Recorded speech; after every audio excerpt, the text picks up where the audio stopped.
Hello and good morning all of you. Welcome to the disaster management series by Alpha Yes Academy and we are at the lecture 5. अभी तक हम लोगों ने natural disasters पढ़े जो nature की वजह से आते हैं, लेकिन कुछ डिजास्टर हम अपनी वजह से भी करते हैं. ठीक है, ज़िंदगी में आपकी हालत जो होती है वो कुछ एक्सटर्नल फैक्टर्स की वजह से होती है और कुछ इंटरनल फैक्टर्स की वजह से होती है. तो आज हम वो इंटरनल फैक्टर्स पढ़ेंगे कि जो डिजास्टर्स हैं वो इंटरनल या मैन मेड डिजास्टर कौन कौन से हैं. ठीक है, उससे पहले अगर आपको इस पीपीटीज चाहिए या इस पीपीटी का पूरा मटेरियल चाहिए, पूरा मटेरियल हमारी साइट पे alphayes.com पे अवेलेबल है एकदम फ्री में, and also in on our Telegram channel जिसका लिंक नीचे डिस्क्रिप्शन में दिया हुआ है.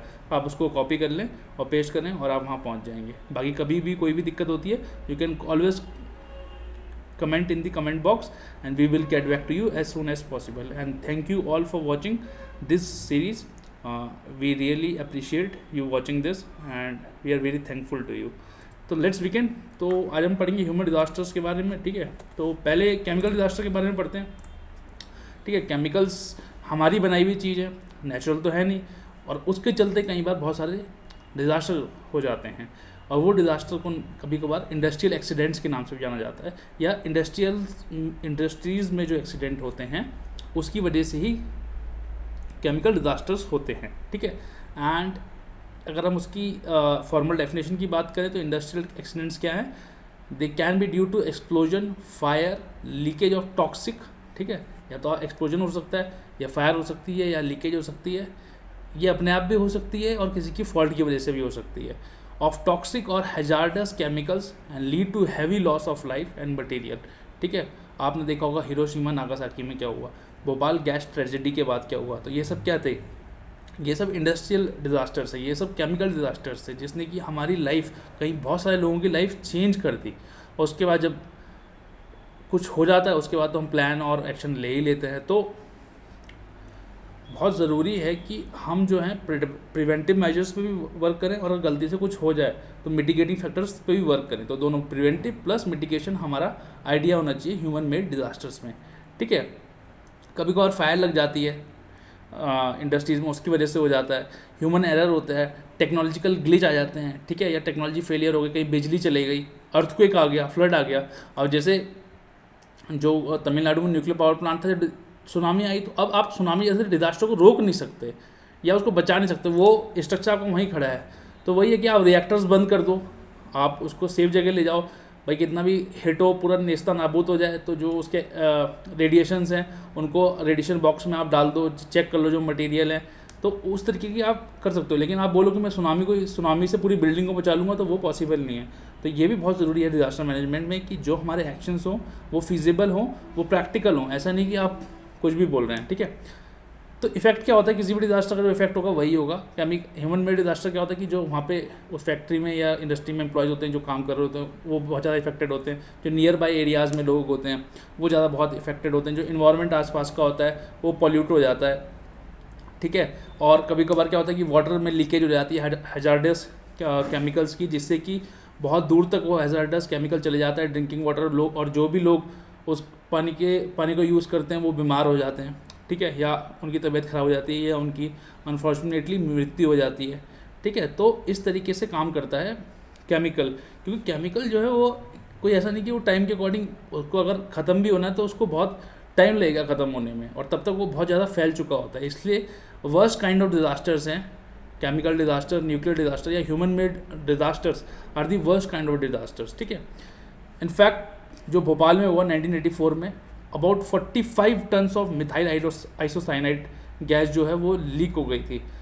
अब हम आगे पढ़ेंगे कि कैसे लोगों को अवेयर किया जाना चाहिए. अगर ये बोला जाता है कि लोगों को ये पता होता कि गीला कपड़ा मुंह पे रख के तब सांस ले तो बहुत सारे लोगों की जान बच सकती थी.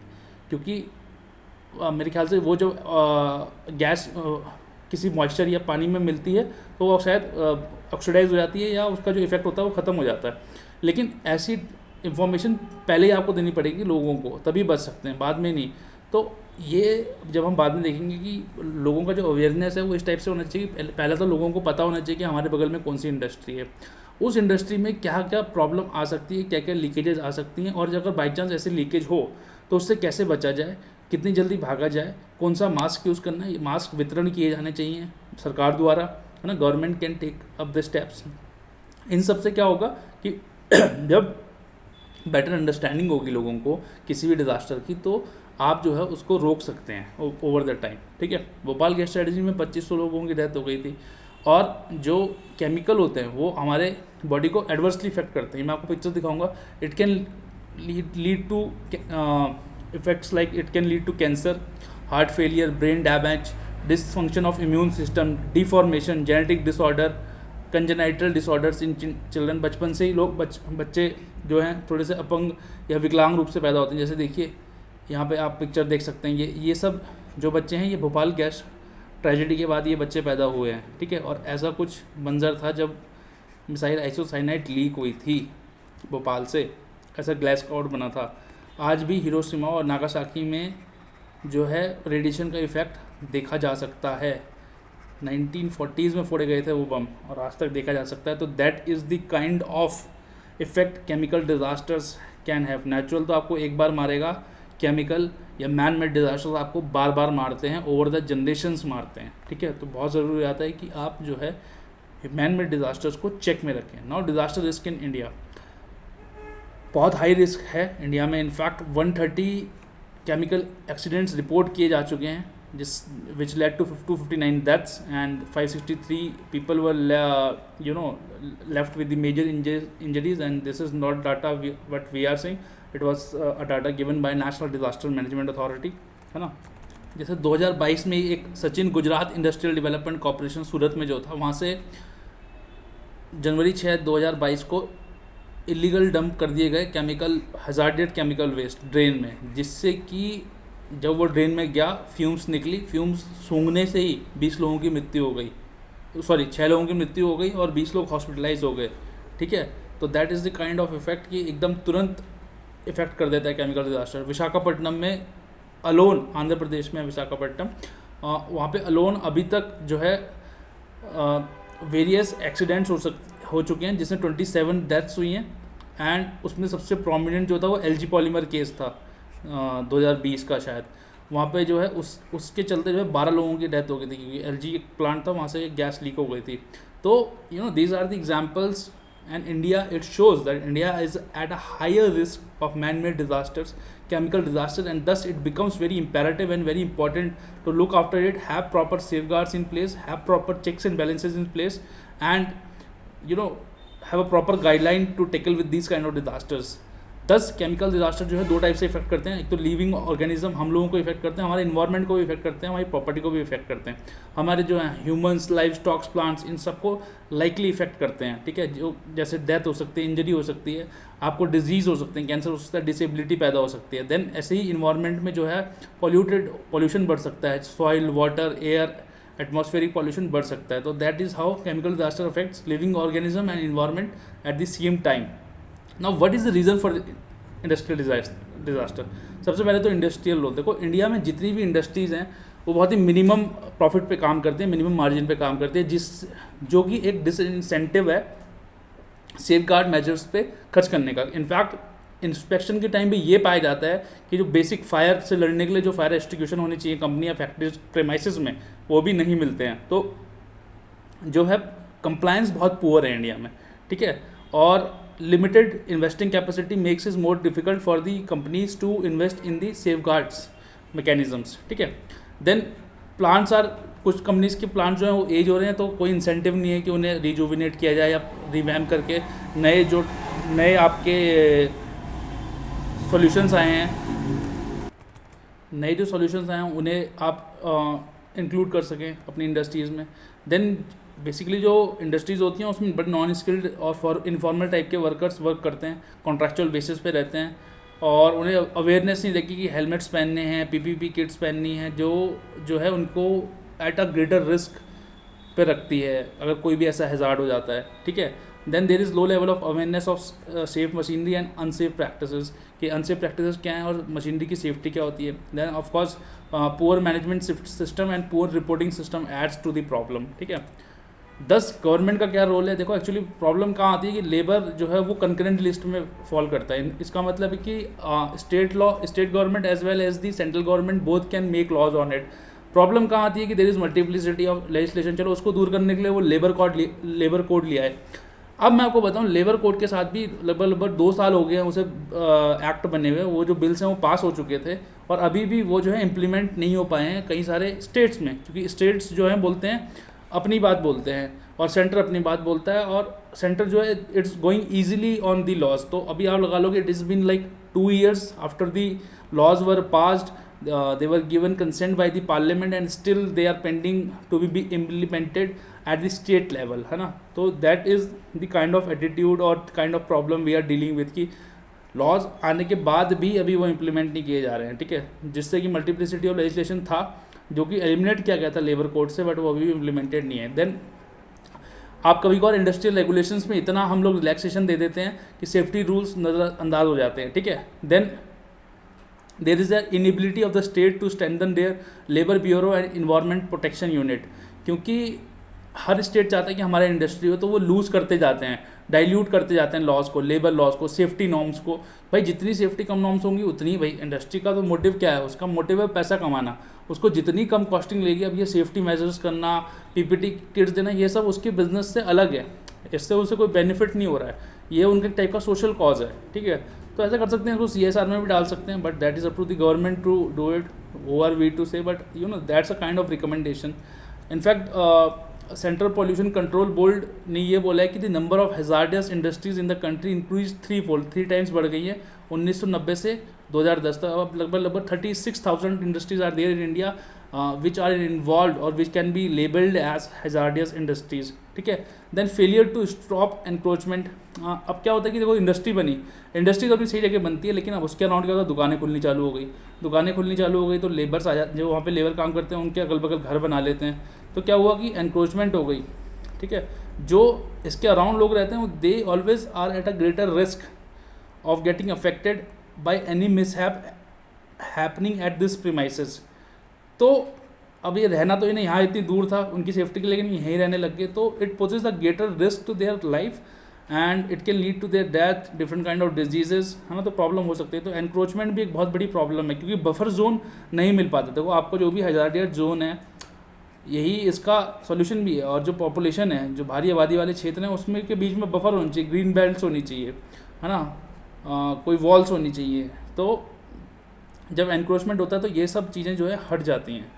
Then what is the management और the chemical disaster management in India. तो ऑफकोर्स हमारे प्यारे NDA में भैया यहाँ पे आएंगे। देन हमारे पास एक नेशनल एक्शन प्लान भी है, जिसको हम लोग national action plan on chemical industries disaster management NAPCDM के नाम से जानते हैं, ठीक है। इनफैक्ट अभी NDA में वर्क कर रही है कि रिमैम किया जाए। पहले एक चीफ इंस्पेक्टरेट होता था फैक्ट्रीज़ का, जो ये कंप्लाइंस देखता था, उसको हटा दिया गया था, कि उसको देखा जा रहा है कि उसको दोबारा रिवैम्प किया जाए। देन हमारी जो मल्टी वाली अप्रोच है, multi disciplinary, multi sectoral, participatory, proactive approach होनी चाहिए, किसको डील करने के लिए, केमिकल डिजास्टर को डील करने के लिए हम प्रिपेयर्ड रहनी चाहिए, और हमारा रिस्पॉन्स बड़ा स्विफ्ट एंड क्विक होना चाहिए इन सब केसेस में। देन हमारे पास NDA की गाइडलाइन है ऑन डिजास्टर मैनेजमेंट 2007 की, ठीक है। वो क्या कहती हैं, it provide direction to ministries, departments and state authorities for the preparation of their detailed disaster management plans, ठीक है, DDMP जिसको बोलते हैं, या DDM बोल लो इसको, डिटेल्ड डिजास्टर मैनेजमेंट प्लान। हर बनाए अपना अपना, हर स्टेट, देखो न्यूक्लियर अलग है, केमिकल अलग है, हर चीज़ का एक प्लान होना चाहिए, हर चीज़ की एक SOP बनी होनी चाहिए। मैं आपको शुरू से बताते हुए आ रहा हूँ, ठीक है। ये कॉमन पॉइंट्स है, चाहे डिजास्टर नेचुरल हो चाहे स्टेट का हो, ठीक है। Then that particular guidelines also provide for the management of chemical accidents, regulatory framework, preparedness, transportation of hazardous chemicals, ठीक है। Then there is something called as national disaster management plan है 2019 का। तो गाइडलाइन है केमिकल की 2007 की, national disaster management plan है 2019 का, जो बात करता है कि पहले आप रिस्क को अंडरस्टैंड करें। थोड़ा सा मैच्योर हो गया 2019 में, थोड़ी सी मैच्योरिटी दिखानी पड़ेगी ना, तो उसने बोला कि आप पहले रिस्क को अंडरस्टैंड करें कि किसी भी चीज़ का कितने लोगों को किस समय पे कितना इफेक्ट हो सकता है, ये आप स्टडी करें, आप डाटा रखें, प्रॉपर मॉनिटरिंग करें, प्रॉपर रिसर्च करें, कौन सा केमिकल ज़्यादा हैजार्डियस है, कौन सा कम है, किसका क्या इफेक्ट होगा, किसका किस पे कितना इफेक्ट होगा। तो ये सब चीज़ें जो है पहले से प्रिपेयर रहनी चाहिए, ठीक है। उसी के अकॉर्डिंग हेल्थ SOPs भी बनाई जानी चाहिए। देन आप जोनिंग और मैपिंग करें इंडस्ट्रियल जोन की, ठीक है, आपने बना दिया ये इंडस्ट्रियल जोन बना दिया, तो कोशिश करेंगे एनक्रोचमेंट ना हो और जो आबादी वाले क्षेत्र हैं या जो जहाँ लोग रहते हैं वो जो है थोड़ा दूर रहे इस चीज़ से, ठीक है। Then you study the vulnerabilities and capacities की। अगर आपको लगता है कि कोई डिज़ास्टर हो जाता है और वहाँ की लोकल पॉपुलेशन के पास कैपेसिटी नहीं है उससे लड़ने की, तो उसको आप एनहांस करें। वनरेबिलिटी देखें कि कौन कितना वनरेबल है, ठीक है। और वनरेबिलिटी आपको एक एंगल से नहीं देखनी है, आपको social, physical, economic, ecological, gender, social, हर तरीके से आपको जो है वो वनरेबिलिटी देखनी है। Then you should provide technical support, आपको प्रोवाइड करना है, क्योंकि ये सब जो डिज़ास्टर होते हैं ये आदमी खुद नहीं कर सकता, इसके लिए जो है बड़े साइंटिस्ट लगते हैं, बड़े सारे रिसर्चर्स लगते हैं, and you need technical support to deal with it, ठीक है। And there should be a guidance for comprehensive hazard risk vulnerability and capacity assessment, HRVCA, ठीक है। बड़े बड़े वर्ड्स हैं, ये सब फेंकने होते हैं, ठीक है। बट अंडरस्टैंडिंग आपकी यही होनी चाहिए कि किसी भी हो, बस देखो 4 पॉइंट तो हमेशा कॉमन रहेंगे किसी भी डिजास्टर डील करने के, जो 2-3 पॉइंट अलग से हैं ना वो आप बस 4 अपने कॉमन तैयार कर लो और 3-3 जो हैं डिफरेंट तरीके से डील करने के उससे पढ़ लो। देन इंटर एजेंसी कोऑर्डिनेशन होना चाहिए, ठीक है। उसको वही मैंने आपको बताया कि डिजास्टर मैनेजमेंट प्लान्स होने चाहिए, और जितनी भी जैसे वार्निंग, जो भी वार्निंग्स हैं, इन्फॉर्मेशन है, डाटा डिसेमिनेशन है, वो आपस में एजेंसीज में होता रहना चाहिए एट अ रेगुलर इंटरवल, या कोऑर्डिनेशन रहना चाहिए, उस चीज़ को लेके संवाद खुला रहना चाहिए, ताकि और मिनिस्ट्रीज या डिपार्टमेंट्स या किसी भी जो कंसर्न अथॉरिटी है उसको पता लग जाए कि हाँ भैया क्या करना क्या है, ठीक है। Then you can invest in disaster risk reduction, वो भी आप 2 टाइप से कर सकते हो, एक तो स्ट्रक्चरल, एक नॉन स्ट्रक्चरल। स्ट्रक्चरल में क्या कर सकते हो आप, शेल्टर, इवैक्यूएशन, सपोर्ट फैसिलिटीज़ बना सकते हो, ठीक है। जैसे आपने एक घर के नीचे एक सुरंग बना दी न्यूक्लियर डिजास्टर से बचने के लिए, तो ये क्या है, स्ट्रक्चरल मेजर है, ठीक है। Then you can plan multiple escape routes, ठीक है। And you can make decontamination facilities की, ठीक है भाई, एक आपने कमरा बना दिया 100 लोगों का, अगर इसके अंदर एक कमरे को लॉक कर दिया जाए तो चाहे न्यूक्लियर हो चाहे कोई सा भी डिजास्टर हो, इसके अंदर गैसेज नहीं जा पाएंगी, ठीक है। तो इस टाइप के स्ट्रक्चरल मेजर्स ले सकते हो। नॉन स्ट्रक्चरल ज़्यादा हैं, नॉन स्ट्रक्चरल में सबसे पहले लीगल जो लॉज हैं, जो फैक्ट्रीज़ के नॉर्म्स हैं, आप उसको स्ट्रिक्टली इंप्लीमेंट करें। बफर जोन्स बनाएं ह्यूमन सेटलमेंट और इंडस्ट्रीज़ के बीच में, ठीक है। आप एम्पावर करें फैक्ट्री इंस्पेक्टर्स को to take legal actions against the non any kind of non compliance in cases of security, ठीक है। और आप रिव्यू करें रूल्स को जो कंपनसेशन ग्रांट करते हैं, and it should be more incline towards the victim, कि कोशिश करेंगे ज़्यादा से ज़्यादा मुआवजा मिल सके किसको, विक्टिम को। देन एग्जिस्टिंग चैलेंजेस तो हाई हैं जो हैं, ठीक है। देन एनफोर्समेंट ऑफ लॉ एक एग्जिस्टिंग चैलेंज है, क्योंकि क्या है कि एनफोर्समेंट बहुत पुअर है इंडिया में, क्योंकि हमारे पास लेबर इंस्पेक्टर ही कितने हैं। अभी तो यूपीएससी ने एग्ज़ाम देना चालू ही किया है उसका, ठीक है। अभी बहुत सारे लोगों ने दिया भी होगा शायद, ठीक है। तो इतने लॉज होने के बाद भी उसका एनफोर्समेंट पुअर है, और उसका क्या होता है, खामियाजा हमें किसी और दिन भुगतना पड़ता है, ठीक है। Then there is no adequate separation of parameters, awareness and preparedness for such disaster, and there is the lack of legislation on risk assessment requirements and classification, labelling, packaging of chemicals, ठीक है। जो chemicals हैं उसे सबसे important बात है कि उसको पैकेजिंग, उसका जैसे कोई भी बॉटल है, अगर आप रेड किल लेके आएंगे उसमें पॉइजनस का वो लगा रहता है, तो आपको पता है कि ठीक है उसे खा नहीं लेना है, या उसको बच्चों से दूर रखना है, एक वार्निंग लिखी होती है। ऐसे ही जितने भी हैजार्डस मटेरियल होते हैं, कम से कम आप ये कर सकते हैं कि उनके ऊपर लेबलिंग करें प्रॉपर, उनका कंटेंट बताएं, उसके अंदर क्या है और उसका क्या इफ़ेक्ट है, कितना पॉइजनस है, या उसको जो है हवा में अगर आप छोड़ देंगे तो आग लग जाएगी। तो इस टाइप के अत्यंत ज्वलनशील पदार्थ कहीं लिखा होता है ना ट्रक्स पे, तो उस टाइप के आपको जो है लेबलिंग की ज़रूरत है, ठीक है। तो ये सब आप कर सकते हैं। तो वे फॉरवर्ड क्या हो जाएगा फिर केमिकल उसमें, पहले तो आप इन्वेंट्री बनाए हैजार्डस केमिकल्स की, देखेंगे क्या क्या कौन कौन से केमिकल्स जो हैं हैजार्डस है। जैसे एनडीपीएस एक्ट में आपने पीछे शेड्यूल बना के ये लिख दिया ना कि कौन कौन से ड्रग्स जो हैं एनडीपीएस एक्ट के अंडर आएंगे, वैसे ही आप एक हैजार्डस केमिकल की लिस्ट बनाएं कि कौन कौन से केमिकल जो हैं हैजार्डस है, उसका ह्यूमन लाइफ पे क्या इफेक्ट है, उसका प्लांट्स पे क्या इफेक्ट है, उसका एनिमल्स पे क्या इफेक्ट है, और उसको अगर बाई चांस ऐसा हो जाता है तो उससे निपटा कैसे जाए, ठीक है। देन लोकेशन ऑफ इंडस्ट्रीज आप ऐसे बनाएं कि एक बफर जोन क्रिएट हो रेजिडेंशियल एरिया के बीच में, लोग जो है दूर रहे, ग्रीन बेल्ट्स बनाएं उसके बीच में, ठीक है।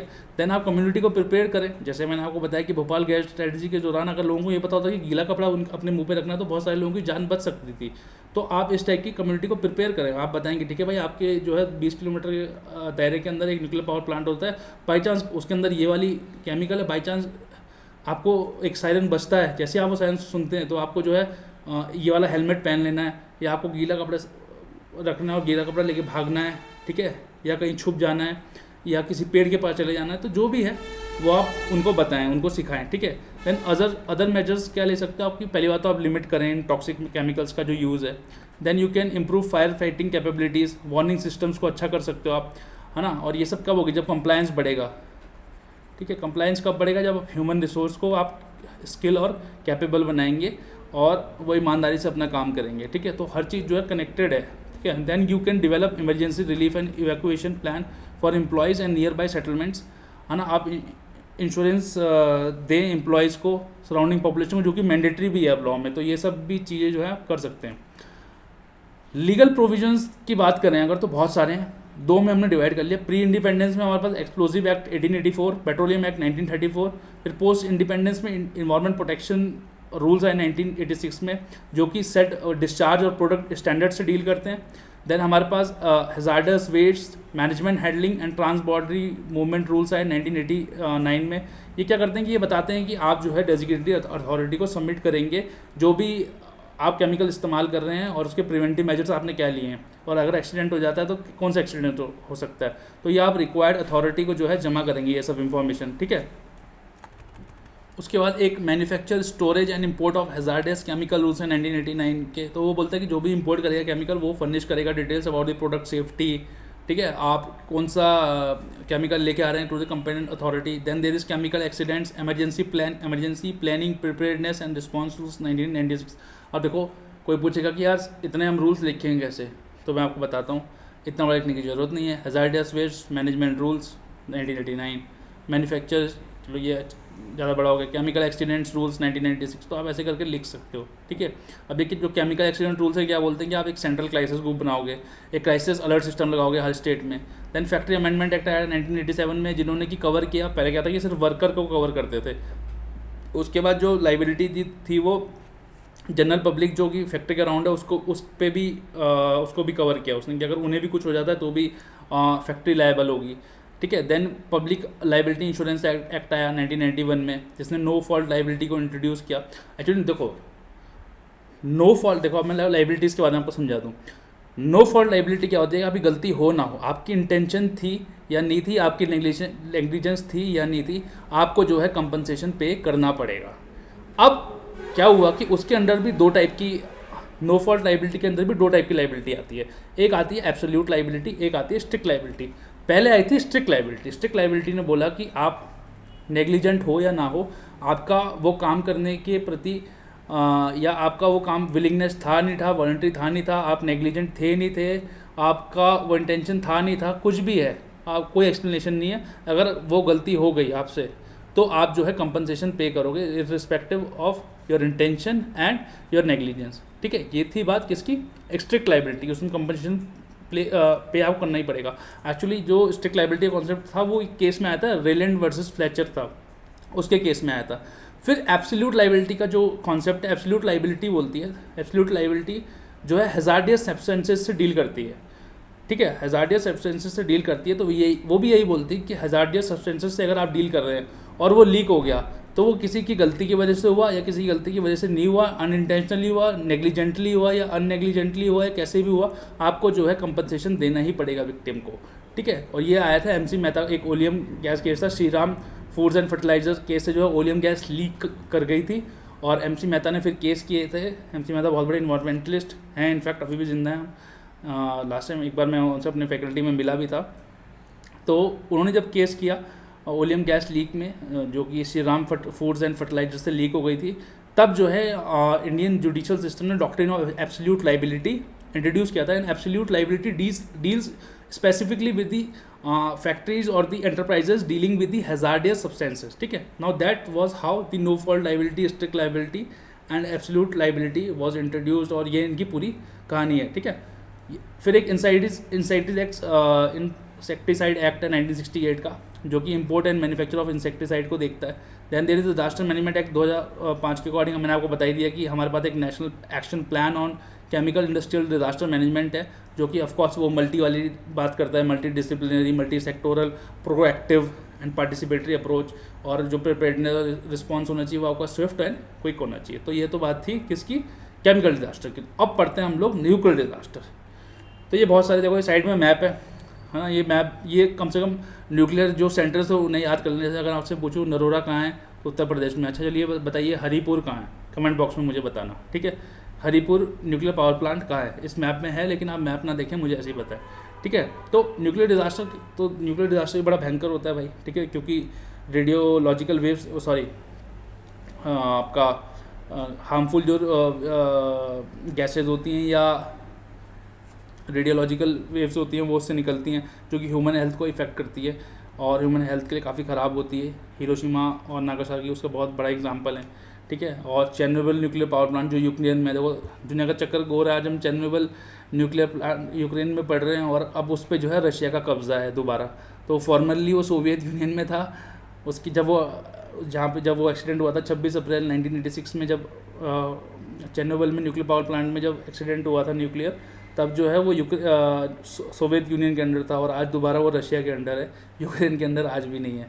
तो ऐसे ये तो ऑन लाइटर नोट था। तो न्यूक्लियर डिजास्टर होता क्या, nuclear and radiological emergency can arise in a nuclear facility at plant level leading to a plant site और off site emergency depending upon the extent of its impact on the surroundings. जरूरी नहीं है negative effect हो, positive effect भी होता है। In fact जब कुंडनकोलम तमिलनाडु में लगना था तो फॉर्मर प्रेसिडेंट डॉक्टर कलाम जब वहाँ से जा रहे थे, कितनी बड़ी पर्सनैलिटी थी, लेकिन उनको भी काले झंडे दिखाए गए थे उस टाइम। तो दैट इज़ दी, मतलब उतना डर था लोगों में कि उतनी बड़ी पर्सनैलिटी को भी काले झंडे दिखाए गए, ठीक है। बट उनका वो विजन था कि वो जानते थे कि इंडिया की जो एनर्जी इंडिपेंडेंस है वो न्यूक्लियर में ही लाया करती है। अगर न्यूक्लियर एनर्जी हम लोग नहीं बना पाए या हम उसको यूज़ नहीं कर पाए तो इंडिया एनर्जी इंडिपेंडेंस कभी अचीव नहीं कर पाता। इनफैक्ट 2050 तक हमारा एम है कि जितनी भी हमारी एनर्जी नीड है 25% जो है उसका न्यूक्लियर से आए, ठीक है। तो इंडिया जो है ट्रेडिशनली भी been vulnerable to natural disasters on account of its geo climatic conditions, ठीक है। अब आ जाते हैं इम्पैक्ट क्या होता है। तो इकोलॉजिकल में क्या होगा, it can lead to the contamination of water, soil and air and wild food supplies. It can alter your genes, है ना, आपके जीन्स ऑल्टर कर सकता है वाया म्यूटेशन, क्योंकि म्यूटेशंस रेडियोलॉजिकल जो वेव्स होती हैं, रेडियोलॉजिकल जो आपका रेडियो एक्टिव जो सब्सटेंसेज होते हैं, it has capability to mutate your genes and sales.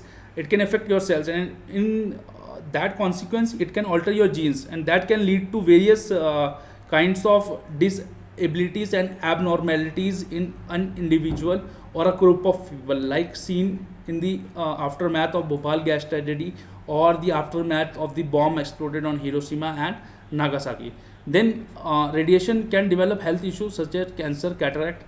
Then it can lead to the damage and destruction of agricultural products. It can in fact affect animals and crops too. Then what is the nuclear disaster management in India? How do we do it? तो एक हर किसी के बस का बात नहीं है, मैं और आपके बस की बात नहीं है। इसके लिए एक स्पेशलाइज एजेंसी हमने बनाई हुई है, that is known as the department of atomic energy and it has been designated as the nodal agency to deal with any kind of problem और any kind of radiological emergency in the public domain, ठीक है।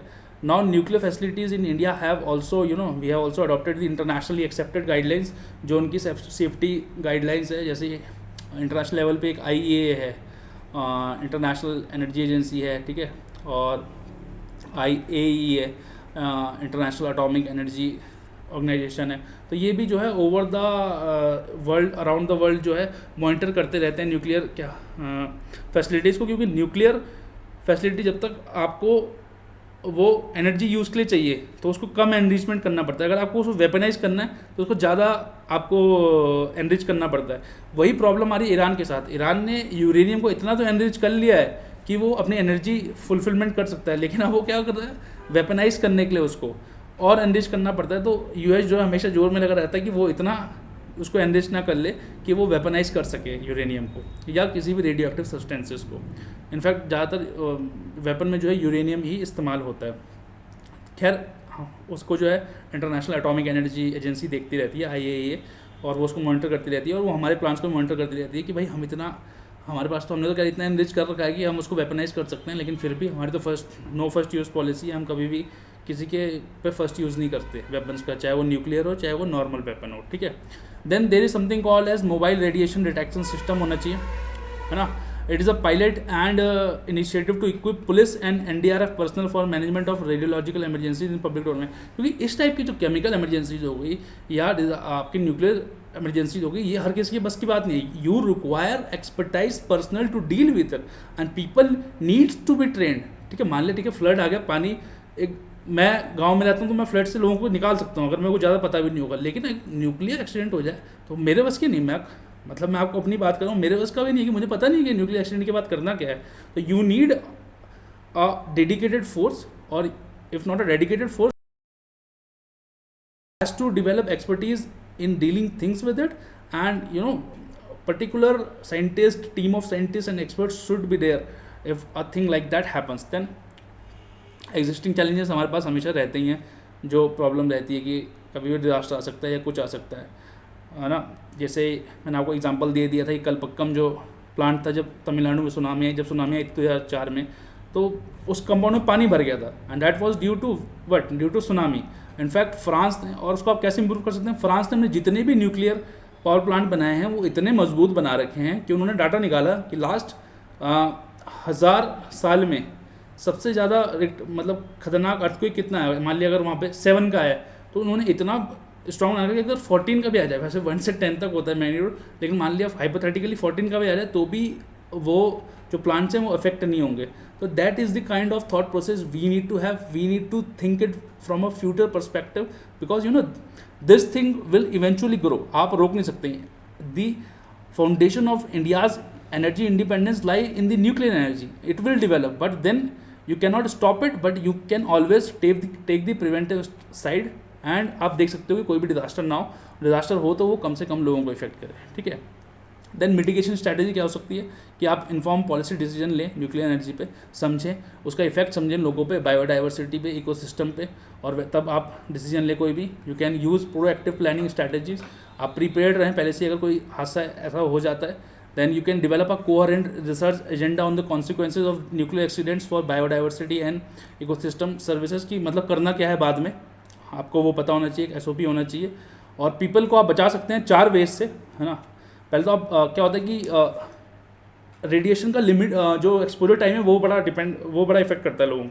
मान लिया हल्की सी radiation से effect हुए तो लग रहा है आपको यही जला, पर लग रहा है आपको घंटे भर उस रेडिएशन में छोड़ा तो आपका पूरा शरीर जल जाएगा। मान लिया 30 सेकंड में छोड़ा तो मेरा गाल जला या मेरा हल्का सा हाथ जल गया। तो यू नो आपका जो ऑब्जेक्टिव होना चाहिए, it should always be to limit the time a person is expose to a particular radiation, ठीक है। Then distance should be there, जितनी दूर होंगे आप सोर्स से उतना कम इफेक्ट होगा।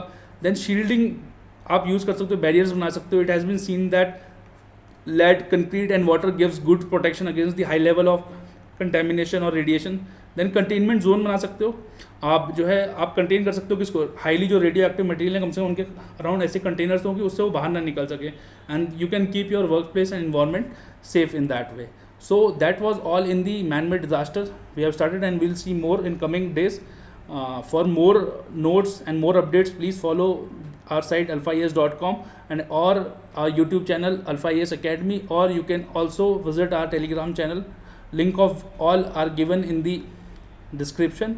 Till then, take care, keep smiling and keep healthy, and we shall see you soon. Bye bye.